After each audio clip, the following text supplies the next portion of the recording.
My name is Esther Rashisho. I work at the Kenya Institute of Curriculum Development. I'm an e-learning expert as well as a curriculum specialist. I'll go using the guide that we have been given earlier on. When I joined the course in 2012 among the first people when it was initiated. And when I got into the course, I really didn't know what to expect from the course. But my expectation at that time was that I needed to find some ground on how you can change certain things. You can use innovations to make an impact in education. That was my main driving force, or my main expectation as I got into the course. And why I say that is because we had various things that we're thinking around, thinking about capacity building for teachers, how can you do that, and so on. But really it wasn't very well constructed in my mind on how that could happen. And I got the answers when I got into the course.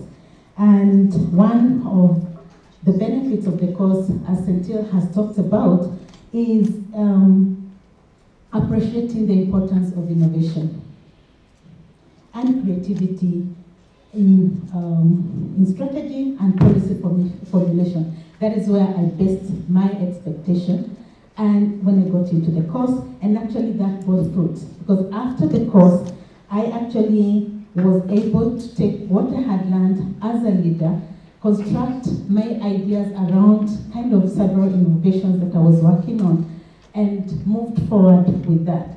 Working together with people in various areas and coming up with various ideas. And therefore, in 2012, we were able to take forward an innovation that we had started, that was LATIC, which has earned itself several accolades across the country.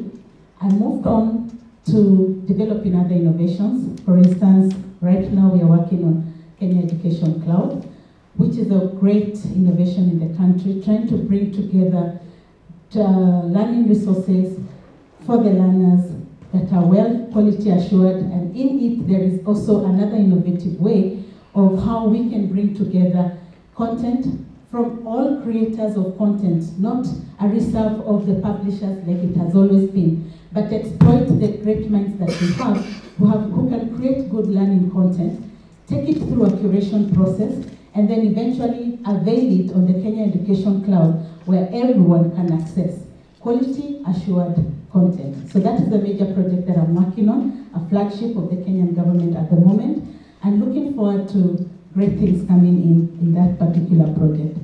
And I was just in 2 weeks' time, two weeks ago, admitted as a fellow of Metis Fund to lead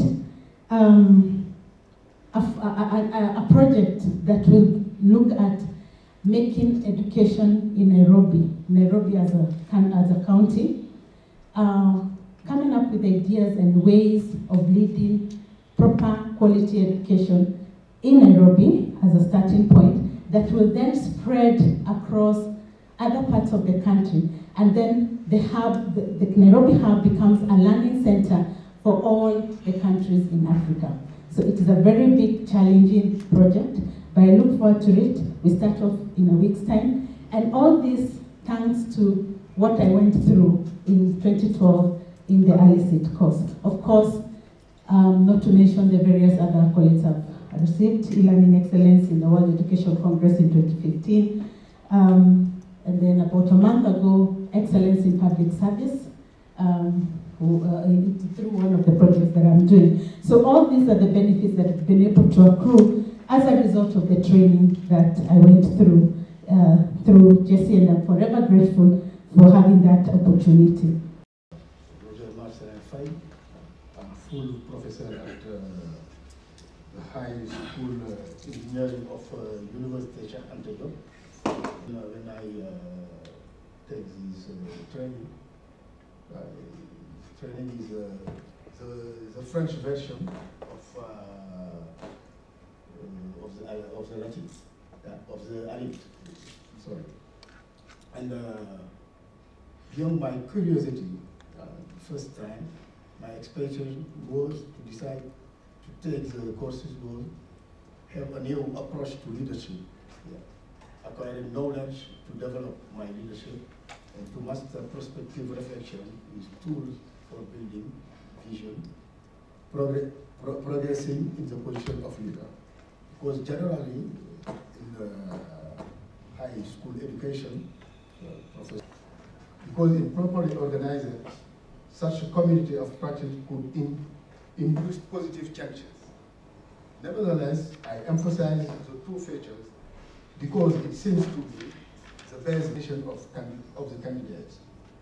Because in our experience, we think that some candidates are not motivated to do the exercises and to implement the knowledge that they are during the courses, and to extend the duration over 12 months. How can I say it? Can I say that to inform that the community of practice is a very important thing that we have to practice. That first of all, I have to thank a person who convinced me to take the courses.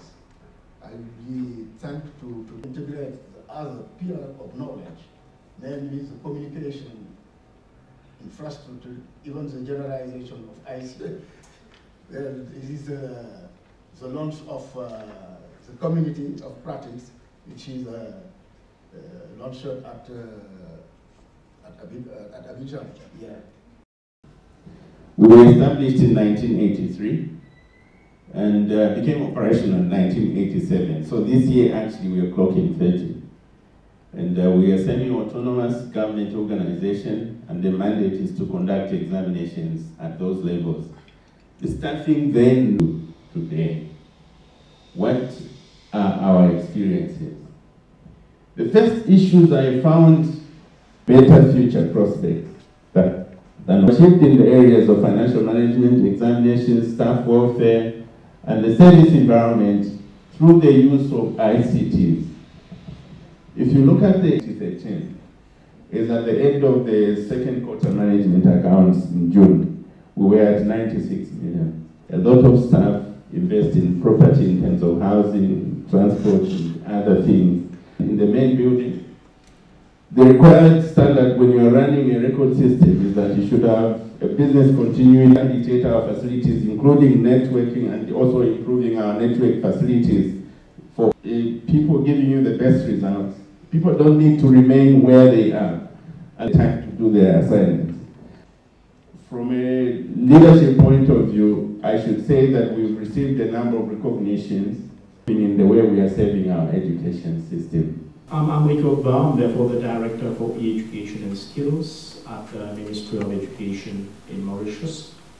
And what happened is, before I begin with the expectation, is let us come back in 2012 and how it happened in 2012. For me, it was very interesting because in 2012, I was moving into ICT in education, and it was a kind of natural move for the country because Mauritius was in the early 21st century, from 2002, 2003 onwards.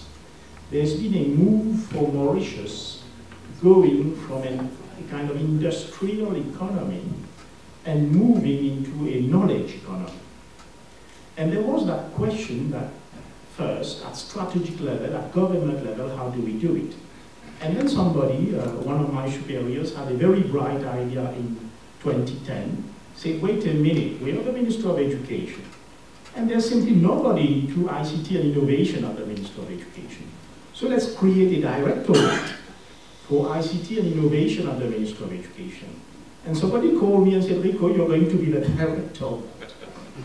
And I said, wait a minute, I'm in 2011, I'm in 2012, and somebody in my country is telling me you're going to be the director of ICT in education and of innovation in ICT in education, in this future of ICT in education. And hold on a sec, what am I going to do? And it was a very complicated question. And then somebody knocked at my door. I said, wait a minute, there's some organization which nobody has heard of before, called Injeski, and he's organizing something on futures thinking in education. Are you interested? You bet I am. You bet I am, because I was really thrust into an organization, into a leadership position at two levels. First, you have to advise your top management and your minister what you're going to do. Second, you're going to advise your people under you in your organization on how they're going to do it. And you had no clue how to do that. So I said, yes, I'm very interested. And I do not regret a single second of having embarked in that. Because my expectation when we embarked in that in 2012 is precisely to get that kind of capacity building process. And I was far from imagining that it would have been a capacity building process that would have lasted my 6 or 7 years. So we are still there in that capacity building process. So it's an expectation which we had in terms of capacity building at strategic level, certainly, but it's been something which we were really in need in our country in terms of how doing it. Because Mauritius is a small island state. Mauritius has been changing in terms of over the years. Since independence, in the 70s, it was an agrarian economy, agriculture. In the 80s, we moved, the 90s, we moved into industrial economy. We moved into a country where it was on sugar, it was on industrial sugar, it was on also tourism. And then in the 2000s, we are now moving into that knowledge economy, a tertiary services sector. But your education has to follow suit. And so it was something very important for us. Was the expectation met? Yes, it was. Yes, it was, and I would even go to the extent of saying that not only it has been met, but it's still continuing. I think it's very much what Dr. Mustard has told us. It's something that, look, we don't know what to do, and we were not expecting. My expectation in this course was not one of which somebody would be telling me what to do. Because Mauritius, especially, as any other country, whether it's Zambia or whether it's Senegal, nobody's going to tell us what to do, and nobody's going to tell us how to do it. We are going to tell that ourselves. But there is to be somebody to build your capacity in looking at the various possibilities which are there, and being able to analyze these various possibilities, and telling you in some way or another along that way that, look, when you're going to be advising your minister or ministers, because since there's been 3 or 4 ministers on the way, so being able to advising the various governments of the day into how to do things, and telling them, look, if you go there, there is that as implication, if you go there, there is that as implication, and that was very important in terms of the futures thinking. So yes, not only we have been reaching that expectation, but we are continuing in terms of building upon that. And what was the most important feature of the course? I think Esther has said it, Roger has said it, I'm sure also Michael will say that, it's the networking. It's the networking for the first time. We were inside a program without moving out of Mauritius, being able literally at one's fingertips to be able to network at leadership level within organizations which are related to capacity building in ICT and in education, and networking with each other, because at the end of the day, it's one continent. At the end of the day, it's very much, whether it's Mauritius as a small island state, or Senegal as a big French country, or Zambia as a big English-speaking country, it's very much the same issues, very much the same constraints. So it was a very fantastic experience of meeting them virtually, and later on at one point in time also meeting them personally. And this networking is very much important in terms of synergy on the continent and learning on the continent from each other. If the course had to be redesigned, what recommendation would I make? It was important to have a strategic level of training. This course was basically at 2 levels. For my case, I had experience at 3 levels. First, at the level of alumnus, we moved on into the course which was through the DCU, Dublin City University, that was graduate diploma. And then we also got experience at the level of tutorship, and then also with my colleague Mohamed Santali of the University of Mauritius. University of Mauritius has been involved with the course at master's level. So what we see is, in terms of the course itself, it's been basically designed at a strategic level. But when we, me as the Minister of Education, we had to implement what we are doing, we see that it is important not only to have a training layer at strategic level, but I think, as was highlighted a few minutes ago, there needs to be also some kind of, not necessarily the course, but at least components inside the course, not only at the strategic level, but also at the meso level, and also at the micro level, because there are 3 steps. First one is, for us, at macro level, there's the strategic planning. The second one is at the meso level, is at the operationalization. The third one, at the micro level, in terms of ICT education, it's about the change management. So basically, when we follow that course, we need first to advise somebody at strategy, second, tell somebody what to do at operation, but also at the grassroots level, be able to tell what somebody needs to do in terms of what you have highlighted, the change.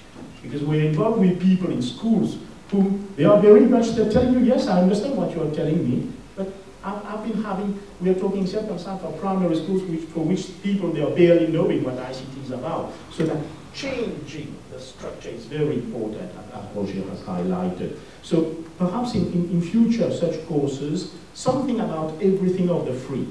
So that when this is going to go on operationalization, it is strategic, it is also operational, but it is also in terms of changing the mindset of those people who are there, who are not going to follow you unless you are able to tell them how to change.